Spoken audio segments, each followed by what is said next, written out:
கடலூர் காராமணி குப்பத்தில் தாய், மகன், பேரன் ஆகியோர் எரித்து கொல்லப்பட்ட சம்பவத்தில் கூட்டத்தோடு கூட்டமாக குற்றவாளியும் நின்று வேடிக்கை பார்த்த வீடியோ வெளியாகியுள்ளது.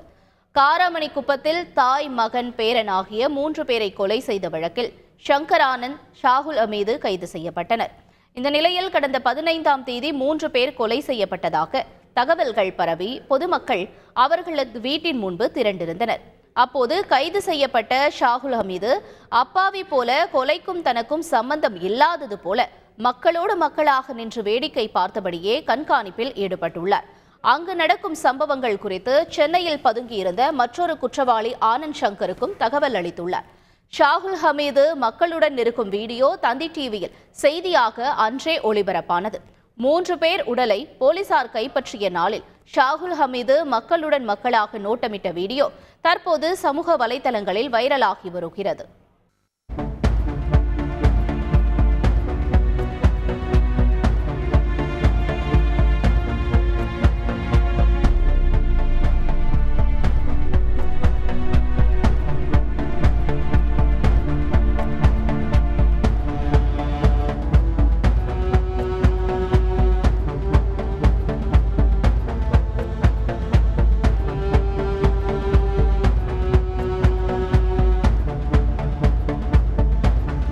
கடலூர் காராமணி குப்பத்தில் 3 பேர் எரித்து கொல்லப்பட்ட சம்பவத்தில் கைது செய்யப்பட்ட 2 பேர் 14 நாள் நீதிமன்ற காவலில் வைக்கப்பட்டனர்.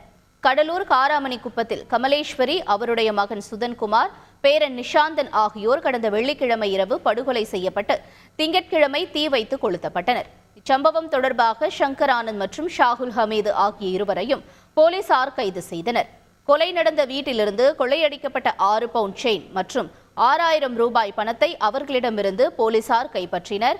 அவர்கள் இருவரும் கடலூர் அரசு மருத்துவமனையில் மருத்துவ பரிசோதனைக்காக அனுப்பி வைக்கப்பட்டு அங்கு கைவிரலை இழந்த சங்கர் ஆனந்துக்கு சிகிச்சை அளிக்கப்பட்டது. பின்னர் கடலூர் நீதிமன்றத்தில் ஆஜர்படுத்தப்பட்ட அவர்களை 15 நாள் நீதிமன்ற காவலில் வைக்க நீதிபதி வனஜா உத்தரவிட்டார். இதையடுத்து இருவரும் கடலூர் மத்திய சிறையில் அடைக்கப்பட்டனர். இவர்களை போலீஸ் காவலில் எடுத்து விசாரிக்க நெல்லிக்குப்பம் போலீசார் முடிவு செய்துள்ளனர். செய்திகளை உடனுக்குடன் தெரிந்து கொள்ள உடனே சப்ஸ்கிரைப் பண்ணுங்க.